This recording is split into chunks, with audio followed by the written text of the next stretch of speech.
What's going on, folks? Painless. You know how I do. In and out.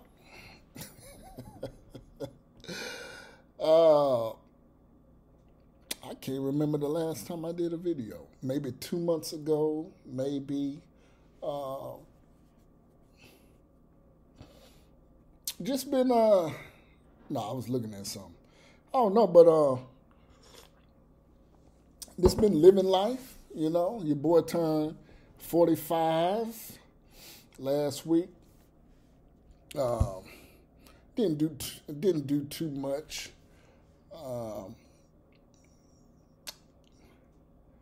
Traveled out of town, got me a hotel room. Stayed for a couple nights, went out on the town, and just kicked back.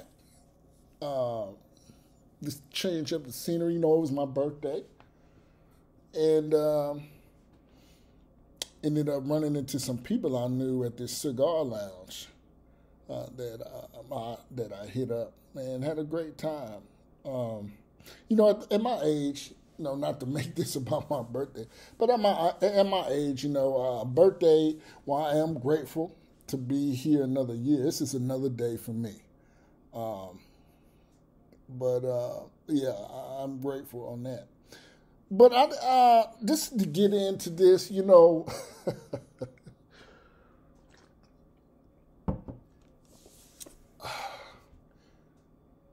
I remember when I had a ragtag bunch of guys that used to try to get at me for the things that I would say. And I remember when it all started. I remember when this mess all started. It all started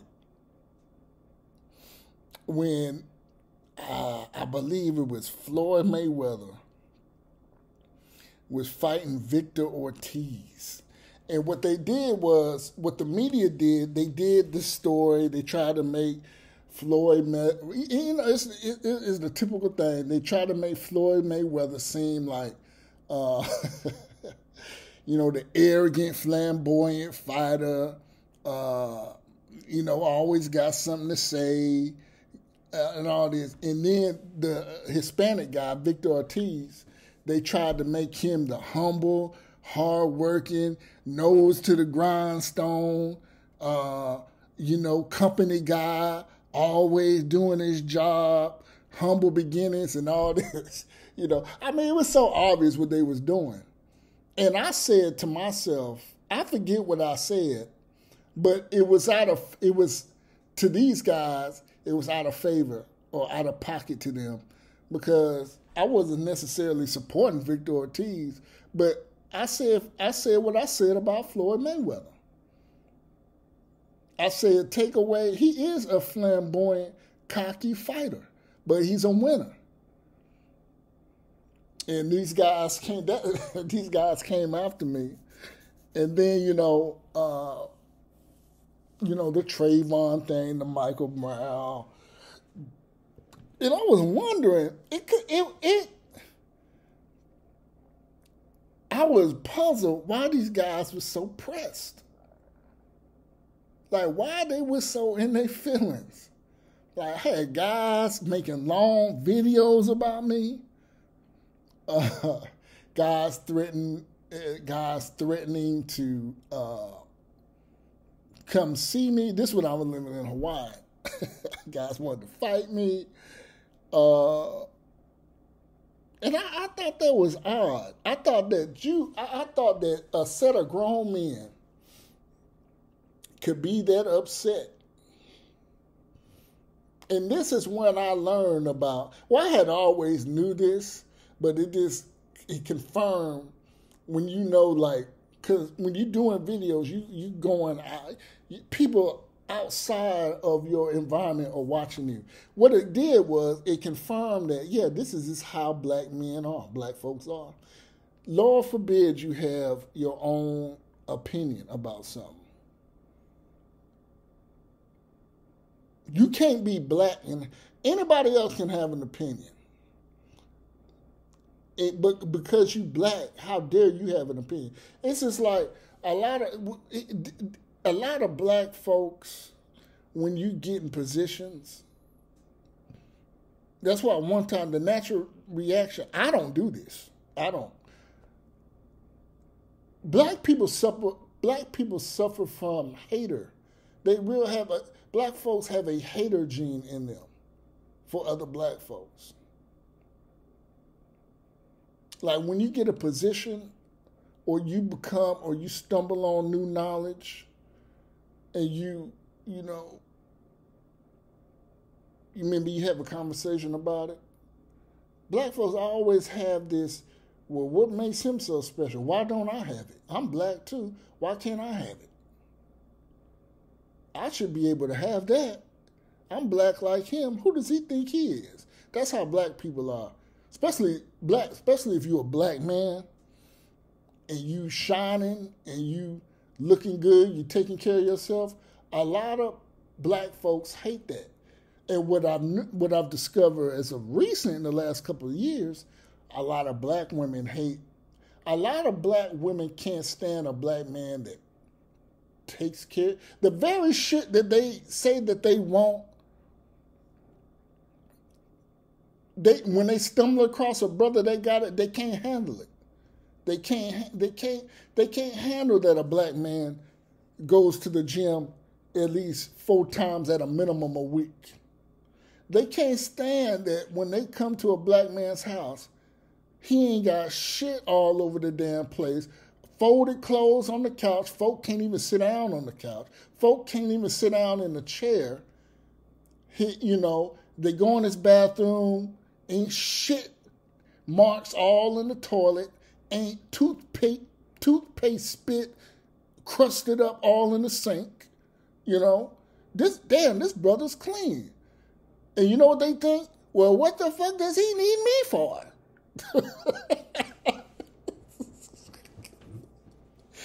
and to answer your question, you're damn right. You fucking right. What do I need you for? At the end of the day. But yeah, so those are some of the things. So that's why I'm careful. And I bring up that because you have a lot of people that I've been peeping with this Charleston White situation. Look, I'm indifferent to Charleston White. I mean, he says what he says. But ain't nothing he said that made me want to get on camera. You got 60-year-old men up here glad that somebody attacked him on stage. And laughing and cheesing about it. You know what I'm saying? Ooh, they got him. Ooh, he got arrested. He got arrested. Don't drop the soap. I said, because I guess he just got arrested recently. Now, these are the same guys, these are the same guys that say, oh, man, I did prison time, dog. I would never wish no jail on my worst enemy, on my worst op. But yet, at the other side of their mouth, they telling Charleston White, ooh, he got arrested. Ooh, you in trouble. Don't drop the soap. So you see the hypocrisy in this shit. And these are men well older than me. There isn't anything that outside of talking noise to me, in which, coincidentally, I had to go check these dudes. See, this you know how I look at YouTube and internet beef? Especially if you close. If you feel like that, let's go thump then. Let's meet up and get it on out the way. This me and you. We can meet in the back of a Walmart. And we can get it in. We can throw them dogs. We can throw them things. If that's how I always feel about you to be. If you talking all that noise like that, let's go on and fight. And I swear, I swear for God, that's how I believe. If it's that serious, we might as well go on and fight, and then get on with it. I'm done. I'm done with it. You know what I'm saying? Like, okay. And I've seen this as a recent. Some of these guys that I'm talking about have been have met up for physical altercation, and that's great. That's great. Ain't got to be no pistol play, none of that. No, there's knuckles. That's it. Hands, knuckles. That's it, and be done. But that's why I'm not so quick tempered. Like, there's nothing you guys can say that make me want to fight you. Like, what we in third grade, fourth, fifth grade? You know, like you grown and you let that get in your skin to where you want to fight. So anyway, I had to go on a podcast or whatever that little shit was and check them. Because it was I guess they just thought I was, but see, and this the thing. I think because the positions I would take on things, they're like, oh, he a coon. He can't squad. he ain't got no hands. Bullshit. I'm from Alabama. We fights in Alabama. We fight. You come, you fight. You know what I'm saying? Rough. How will you work and you fight? You gonna fight. Ain't too many dudes from Alabama that, I ain't saying every dude from Alabama is like, top tier hands, but, he ain't gonna run from you. We don't start too much, but goddamn it, we finish that shit. Scorched earth. we finish. We show up and prove. So I guess they just thought I was that person, that person you can just bump into it and keep and keep walking. You know what I'm saying? No, excuse me, my bad. No. So I had to go and tell and let them know a little bit, like, look, don't get it twisted. Because our whole certain positions,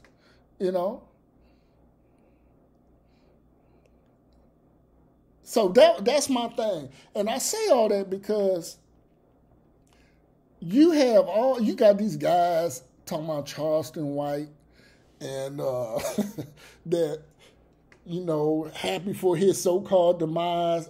And every time he get into a little twist, he wiggle out of it and he laughing at y'all. Just like them dudes from Texas that did that weak ass shit.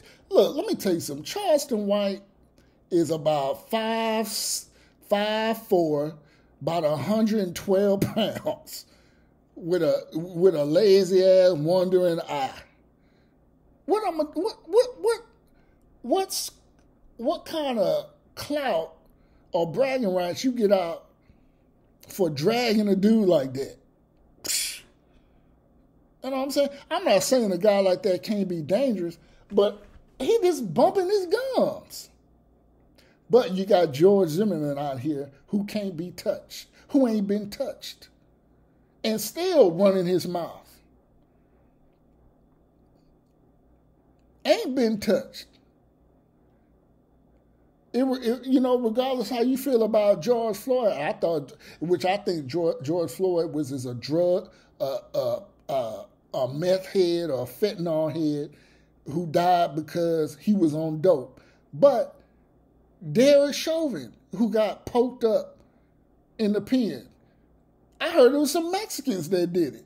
It wasn't no black folks. It wasn't no black inmates. It was some damn Jose's that poked them up.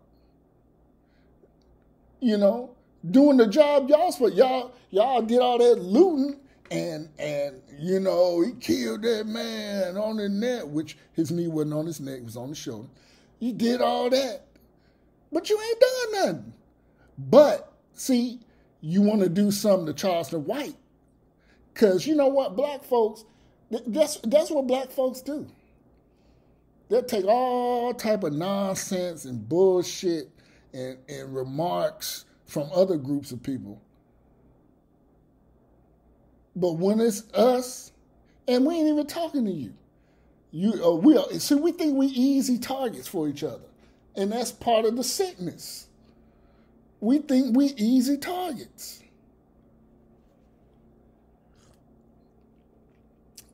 And Shines will say that. They know that. They know not to touch that white man. Do you know in North Nashville, there's a store. You could probably Google it or find some footage on YouTube. It's owned by these Arabs. You know, they be beating the shit out of them black folks that be going in that store and talking noise and for whatever reason, chasing them out the store with bats. They done whole news segments. Do you know that store is still up? And them Arabs right there in the black part of Nashville, long hair, don't care, not care in the world. Now, had that been some black folks that did, they would have shot him up, burned the store, graffiti, whatever. But see, they know. Negroes, Shines know who they can mess with. And as a black person, you gotta let them know. Yeah, I know all that, but I'm not the black person to fuck with neither. See, black folks like it hard. They gotta have it hard. You can't be lenient. You can't be lenient with black. They don't learn. You gotta damn near. That's why when with arguing. That's why when black men, even I'll ease up. Well, I don't run in circles like that, but you can be somewhere, like say you in a bar, and it's a football game going on. This shit happened a lot in Alabama, especially when Auburn, Alabama play. People get killed. Women kill women in Alabama over that shit. People kill each other around November, around Thanksgiving. When that Iron Bowl go, some people gonna die. It's gonna be some fights. See, I don't deal with that because I know how to get on, and I got the ability, I got the gift of discernment, and I can see when shit might go left, and I'll shake the spot. I'm gone because I'm too old. In my mind, I feel, to be out here, and I know what I said, throwing hands and stuff. But see, that's if I'm saying that in third person, like if I was y'all, me, I'm not about to meet up and fight nobody over no damn YouTube. But I'm saying if it's like that, y'all need to go on and fight. So that's what I meant about that in comparison to what I'm about to say now. I'm too old to be out here fighting because if you hit me and you jumping all on me and trying to hurt me and I have my gun, I'm going to gun your ass down. And thankfully I'm in the South. You can, there's, what you call it all the time, what they call that, self-defense. People don't even go and sit in the jail. They do a quick investigation and maybe bring you down for questioning. And then you home by dinner. If you shoot somebody at 10 in the morning, you be home by dinner if it's self-defense. I know in Alabama it's like that. There's plenty of self-defense. You come through, if somebody got, especially now because Alabama got the constitutional carry, like a lot of states in the South. You come through messing with somebody, talking about you going to put your hands, and you do, and that person's strapped and gun you down, good luck. You dead. And I'm going to be home by dinner. I'm home by dinner watching the football game. That's how it is, and I love it. Because you should keep your damn hands to yourself. We in a road rage, and we on the highway, and you call yourself riding my bumper and I get off of the exit, you follow me, I pull into the MAPCO, you call yourself hopping out and coming to my driver's seat, I can blow your ass away. So long as, if my window down and you come and reach in my car, talking about you going to try to, I can kill your ass and be home by the 6 o'clock news. That's why. So black folk, with black men, I'm always cognizant. Like, it can go real left. Because black men are very emotional. They can't take no for an answer. They're argumentative. And where the fuck all this stem from? Come on down, Shaniqua. Like I said in that last video, I wouldn't want to mess with a woman from Memphis or Chicago. Because look at your sons. Look at your sons. A bunch of emotional fuck niggas, because of you, that can't handle conflict resolution and want to shoot up everything. Where they get that from? You. Why the fuck would I want to deal with you why would I want to deal with a certain group of women whose offspring are responsible for the carnage and chaos in said city? Why the fuck? Let's say you don't have no children. You're 3 persons removed from knowing somebody like that.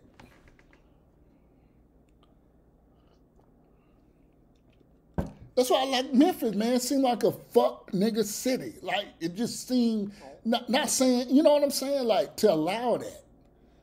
Like, to allow so much carnage like that. Like, Birmingham is turning in, Birmingham is a fuck nigga city. Full of, and to me, that's fuck nigga shit. When you just allow so much carnage and chaos go on like that. Now, some of y'all may be saying, so you saying ain't no real niggas in Memphis or Birmingham or Montgomery or Charlotte? I mean, we're not talking about that. I think it's pretty fuck niggish to be so in your feelings and arguing like a bitch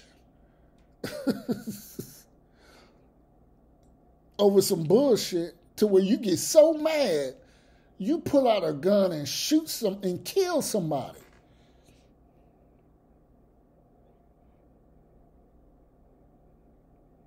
I think that's pretty fuck niggish to me. So that's why when I, women like that from those, and now it's everywhere. So now it's like even dealing with these black women out here. I know this girl, I was talking to this girl. And, this gender war shit is taking a lot of twists and angles. This chick, she's in her 40s, and she just she's 39. Country-ass, dumb-ass sister after I got to talking to her. Attractive, but just dumb. And I'm about to get into that here shortly, about the inadequacies of a lot of sisters out here who can't hold conversations, but demand so much, but dumber than a box of fucking rock. Petty, snap, petty, but dumb than a motherfucker. Anyway, she got into a wreck. She texts me we just got into a wreck. She sent me pictures of the car and all this shit. I said, damn, you all right? And she she took her a while to text me back. So I assumed she was dealing with authorities that came down, talking to the people who involved in the wreck, So about 45 minutes, she hit me back.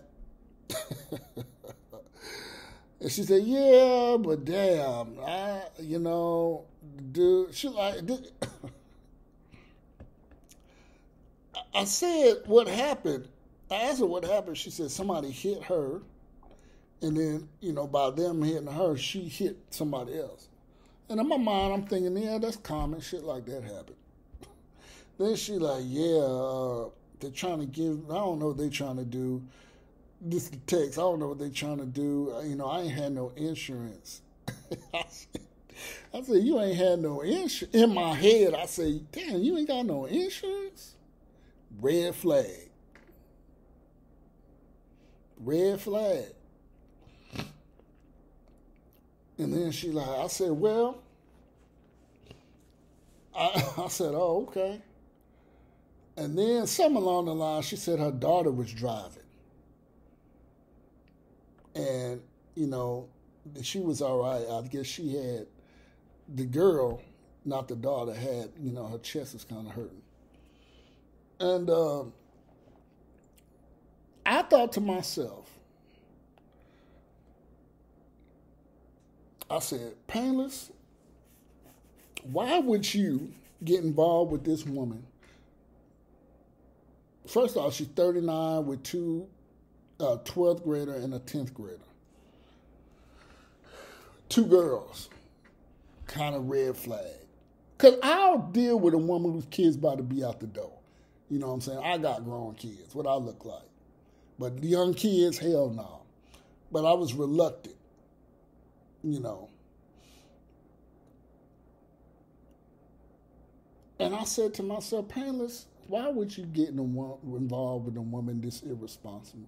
Could you imagine? And I said to myself, could I imagine myself with this woman and some shit like this? And I found out which I did, but down the road found out that you wasn't doing, because that like you wasn't paying for shit that you should have been supposed to be paying for.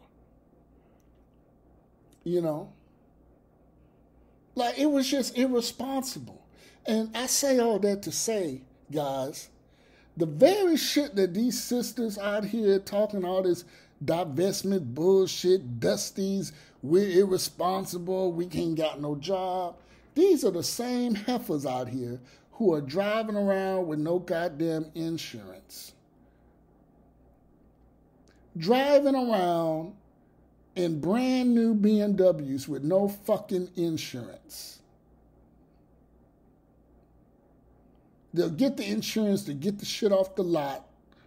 Then they let it lapse, running around here, paying. These are the chicks that are the AKAs, the Delta, especially down here where I'm at. All that AKA, Delta, Sigma, all this. These chicks get these cars. They get these BMWs and shit, paying $872 a fucking month, making $62,000 a year, and thinking they holding. Car poor, apartment house poor. But see, this is this is how a lot of these sisters got fucked up when COVID happened. All them copy and paste jobs that these sisters had. What's that chick, Erica Williams? I got that from her. I guess some people call her a scammer and shit. She's like, what's that dude's name? Glendon Cameron? Cameron Glendon? They're like some two doom and gloom. They be like, yeah, everybody's losing their jobs next year. Everybody's getting evicted. Like, they the same, but I think those two, they're the very people that they talk about, I believe. I think Erica Williams had a good position, got fired, and now she's projecting. I think Glendon Cameron had something good and got homeless, and now is projecting. Nevertheless, it's entertaining. But anyway, I got that copy and paste shit from her. A lot of these sisters had these copy and paste jobs. Program assistant at Bell South. Ain't no damn Bell South no more. That's when I was a child. But they had all these little copy and paste jobs at these little companies with no pension. And they got the rug pulled from up under their ass. Now they got this fucking BMW still. Now they got a DoorDash, Instacart, Grubhub, and Lyft, and Uber, and all that shit now.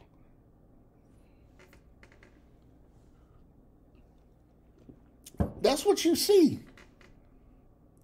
with a lot of these sisters out here. Well, man, and they be, oh, I hold an MBA here, but look, you bringing up my fucking groceries when I need them. So what's your MBA doing? But see, let them tell it. They're the ones who try to be choosy and try to hold so much standard. But you're bringing my fucking Whataburger to me. No matter if it's rain, sleet, or snow.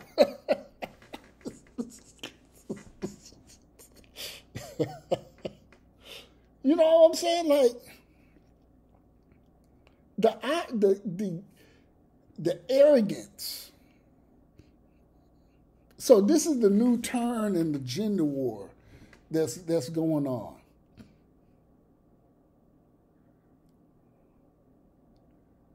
So, like, you know, you got and these are the ones, this type with the Charleston white, really just, like,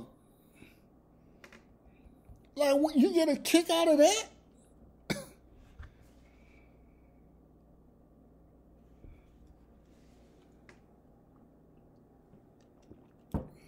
Like, information, man. Like, look, like, when you read a book, like, when you open a book and read it, or even if it's on, like, a device, Kindle or some shit like that, ebook, it's not to go out and gloat to people and stand on your soapbox.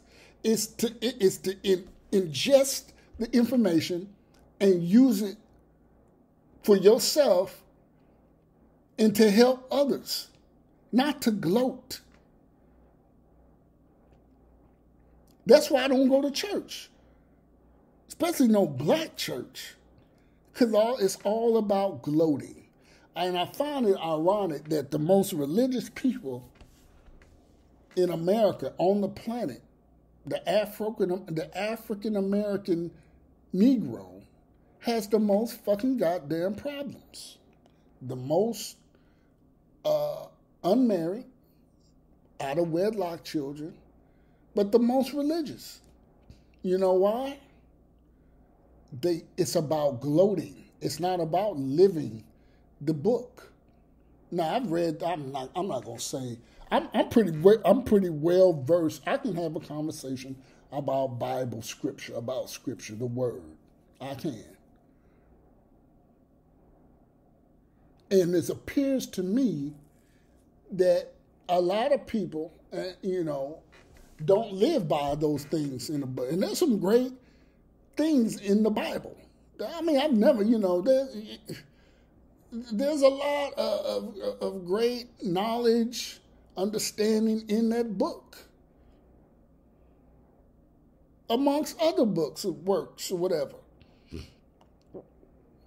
But when you're using it to gloat and to showboat, which that's how most black churches are, gloating and showboating and,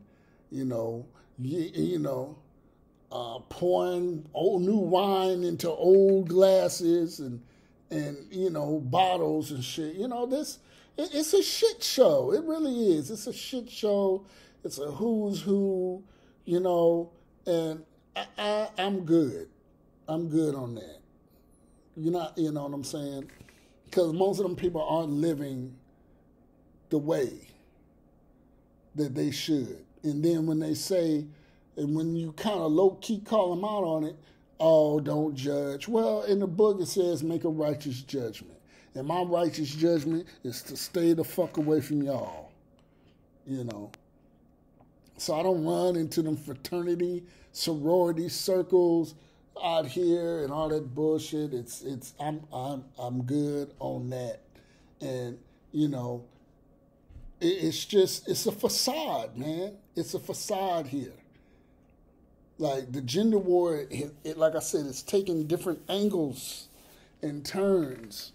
You know, where these very women that call us dusty are